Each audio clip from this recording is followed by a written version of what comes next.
Though in this land there is great darkness, you are not alone.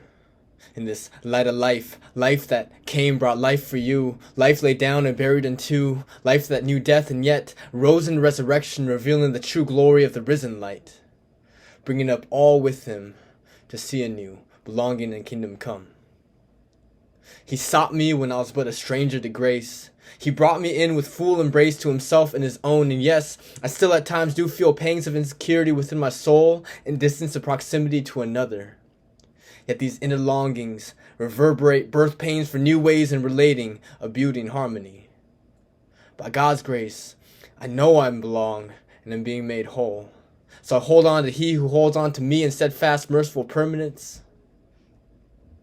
Imagine with me, on a campus, hundreds of thousands of souls held within shrouds of forces, clawing and tearing and pulling every which way to pledge allegiance to what cannot truly sustain, with broken promises of illusion, narratives of delusion. The light of life came, and yet eyes are still unseeing, ears unhearing, arms meant for banding together now used for violence towards one another, souls kept in slumber of sleep, the cousin of death, and yet, one by one, houses, villages, illuminated up by that candle of night, shown where to go for that blind beggar in need of bread, the great Savior, once the great sufferer, entering into our communities, acquainted with our infirmities, feeling the pangs of all humanity, lifting up the lowliest, including and bringing within those on the outside and without, bringing news that is truly good beyond what we could ever have imagined to any and all who would believe it. Him, the gospel, the person of Jesus. We are, as fellow sojourners, acquainted with life's joys and sorrows.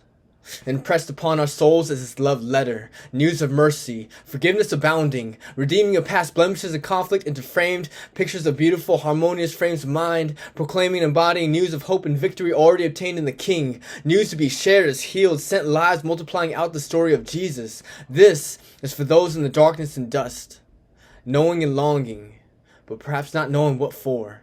This is for those with eternity written within their hearts, to be known, to belong, to receive eternal union with the infinite King together. Many wouldn't listen, but a few would. Some would hear and comprehend, yet get lost along the way, precious roots choked by weeds of lies and worries. Lord, have mercy still. For candles that no longer flicker. For those around to relight those wicks, with grace surrounding and mercy abounding, we the people, beloved and all uniquely called, walk in the way the Savior has set for us, fellow saints suffering yet happy with the blood that secures and makes new, loving one another, loving our God in our daily death and life, our friend, teacher, and older brother, who reaches into our darkness, showing us the way by his light like a lamp in the night, village to villages, with villages, for the every, until one day we will all see him, Jesus, our light of life and fullness of eternal union. Until then, we witness this great light that has dawned upon the land, turning obscure and hidden into colors and revealers of God's glory. For all nations in every context from which earth is carved and shaped, illuminated by light, refracting off every which angle the diamond is chiseled and crafted in brilliance of infinite creator, our cornerstone. Light shining to light, with light, for light, from light, shining as the glory of the great light. Together, as one people may we look upon his light, beholding his glory and life.